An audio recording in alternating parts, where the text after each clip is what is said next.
Hi అందరికీ. So ఇవాళ coefficient of determination అంటే ఏంటో చూద్దాం.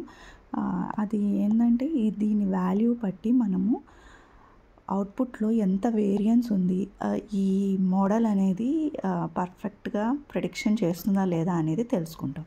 సో ఒక example, student actual score predicted by model. ఇది మోడల్ ప్రిడిక్ట్ చేసిన స్కోరు. సో మనము యాక్చువల్ యావరేజ్ క్యాలిక్యులేట్ చేయాలి. సో యాక్చువల్ స్కోర్కి యావరేజ్ 65.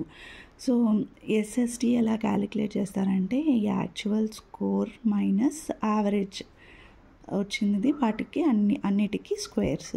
సో ఎస్ఎస్ఆర్ అంటే ఇది 50 యాక్చువల్ మైనస్ ప్రెడిక్టెడ్, అవి squares, sum of the square residual. ఇది ఏంటంటే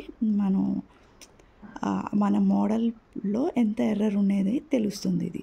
సో ఆర్ స్క్వేర్ అనేది 1 మైనస్ ఎస్ఎస్ఆర్, మన మోడల్లో ఉన్న error by average, actual average తీసుకున్నాం కదా, some of the squares of the average. So అది క్యాలిక్యులేట్ చేస్తే 0.96 వచ్చింది. సో ఇది గుడ్ మోడల్.